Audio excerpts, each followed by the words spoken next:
మనుషుల దగ్గర నుంచి దేవుడు ప్రతిఫలాన్ని కోరవద్దు అన్నాడు. మనుష్యుల మెప్పు మనలను కోరవద్దు అన్నాడు. మనుష్యుల చేత పొగిడించబడుకునే విధంగా మనం బ్రతకొద్దు అన్నాడు. మనం ఏదైనా సహాయం చేసినప్పుడు వాళ్ళకి ఏదైనా మనం ఉపయోగపడినప్పుడు అక్కడితో దానిని మర్చిపోమన్నాడు. ఎందుకంటే ప్రతిఫలం ఇచ్చేది మనుష్యులు కాదు, ప్రతిఫలం ఇచ్చేది దేవుడనైనటువంటి నేనే అనేటటువంటి మాట దైవ గ్రంథంలో స్పష్టంగా మనకందరికీ వ్రాయించాడు దేవుడు.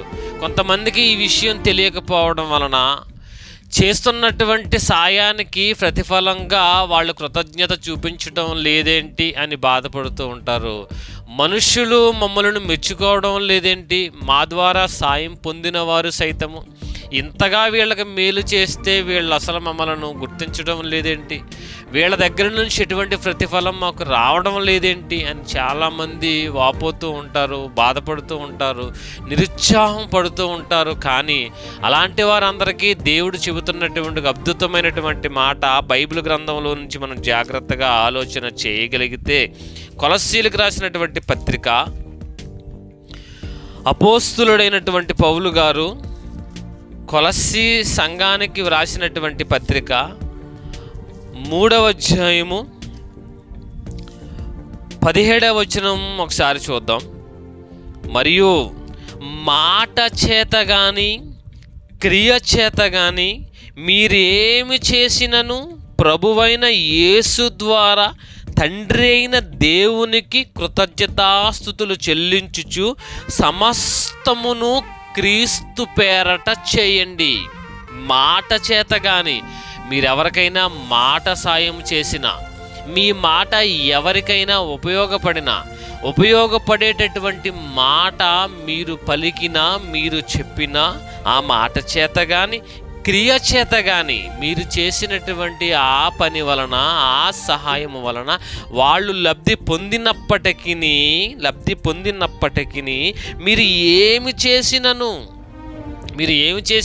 మాట ద్వారా కానీ, క్రియ ద్వారా కానీ, చేత ద్వారా కానీ మీరు ఏమి చేసినను ప్రభువైన యేసు ద్వారా తండ్రి అయిన దేవునికి కృతజ్ఞతాస్తుతులు చెల్లించుచు సమస్తమును యేసుక్రీస్తు పేరట చేయండి.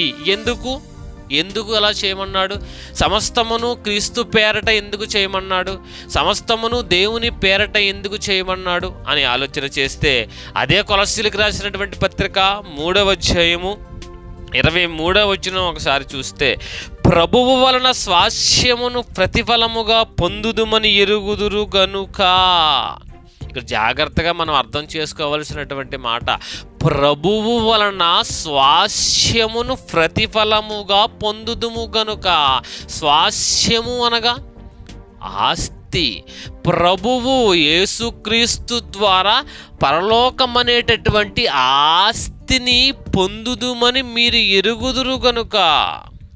ఎంతమంది అయితే ప్రభువు ద్వారా, యేసుక్రీస్తు ద్వారా పరలోక రాజ్యాన్ని పొందాలి అని అనుకుంటున్నారో అలాంటి వారు అందరికీ ప్రభువు ద్వారా రాబోతున్నటువంటి పరలోక రాజ్యం అనేటటువంటి ప్రతిఫలం, మనుషుల ద్వారా వచ్చేటటువంటి ప్రతిఫలం కొంతకాలం మాత్రమే ఉంటుంది. మనుషులు మన ముందు పొగుడుతారు, మన వెనకాల తిడతారు. మనుషులు ఒకరోజు ఒకలాగా ఉంటారు, మరొక రోజు మరొకలాగా మారిపోతారు. మనుషుల మెప్పు మనకి ముప్పు.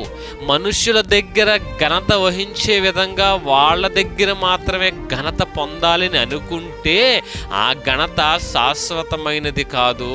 వాళ్ళు చూపించేటటువంటి ఆ యొక్క మెప్పు, ఆ పొగడతలు మనకు ఉపయోగపడేవి కావు. కానీ మీరు మనుషులకు ఏమి చేసినను, మీ ద్వారా మీరు చేయగలిగినటువంటి సహాయం ఏమి చేసినను, దేవుని కార్యక్రమాలు ఏమి చేసినను, అది ప్రభువు వలన పరలోకమనే ఆస్తిని పొందడానికి అవకాశం ఉంటుంది గనుక, పరలోక రాజ్యం అనేటటువంటి ఆస్తిని దేవుడు నీకు ప్రతిఫలముగా ఇవ్వడానికి సిద్ధంగా ఉన్నాడు. కనుక మీరు ఏమి చేసినను అది మనుష్యుల నిమిత్తమని కాక ప్రభువు నిమిత్తమని మనస్ఫూర్తిగా చేయండి.